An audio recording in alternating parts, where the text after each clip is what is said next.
यीशु की स्तुति हो। यीशु को धन्यवाद। फेथफुल फ्रेंड के इस नए एपिसोड में आपका स्वागत है। आज का चिंतन विषय है ध्यान से सुने और बोलने से पहले सोचें। हम ऐसे समय से गुजर रहे हैं जब लोगों का मानसिक स्वास्थ्य बिगड़ रहा है और हम कई युवजनों को अवसाद या डिप्रेशन में खो रहे हैं। जब वे इस भावनात्मक संकट का अनुभव करते हैं तो अपनी समस्याओं को बांटने के लिए हमारे पास जरूर आते हैं। उनके बातों को ना सुनकर हम उनके दर्द को कम नहीं कर रहे हैं, बल्कि उन्हें हमसे और जीवन से दूर कर रहे हैं। हमें उन्हें सुनने की जरूरत है। अगर हम चौकस होकर उनकी समस्याओं को सुने और उन्हें समझें, तो कईयों को इस बीमारी से और यहां तक कि आत्महत्या जैसे अपघात से बचाया जा सकता है। संत याकूब का पत्र अध्याय 1:19 में वे कहते हैं, प्रत्येक व्यक्ति सुनने के लिए तत्पर रहे, किंतु बोलने और क्रोध में देर करे।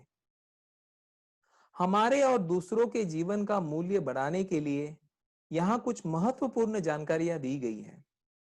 इस दिव्य वचन में 3 पहलुओं पर प्रकाश डाला गया है। पहला, दूसरों की बात ध्यान से सुने।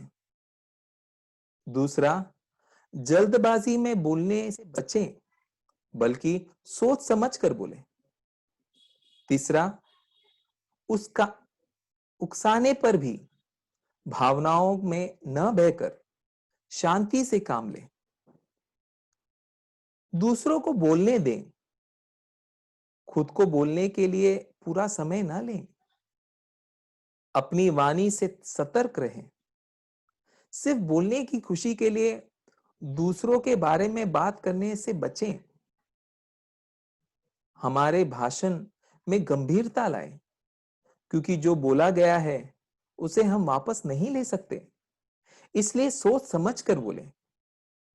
और बातचीत के दौरान अगर कोई ऐसा विषय जिसे हम नापसंद करते हैं वो सामने आता है, तो हमें भावनाओं से अभिमुख नहीं होना चाहिए, बल्कि शांत रहकर उसे धैर्यपूर्वक संभालना चाहिए। जब खंबा गिरता है तो पूरा इमारत ढह जाता है। इसी तरह अगर हम भावनाओं में बह जाते हैं तो न केवल हमारा बल्कि दूसरों का जीवन भी नष्ट हो जाता है। यदि हम ध्यान से सुने, बोलने से पहले सोचें, दूसरों को बोलने की अनुमति दें और ध्यान रखें कि भावनाओं से अभिमुख न हो गए, न केवल हमारा जीवन सार्थ और सम्मानजनक बन जाएगा, हम हमारे प्रियजन की मदद करेंगे और आशा का स्रोत बनेंगे।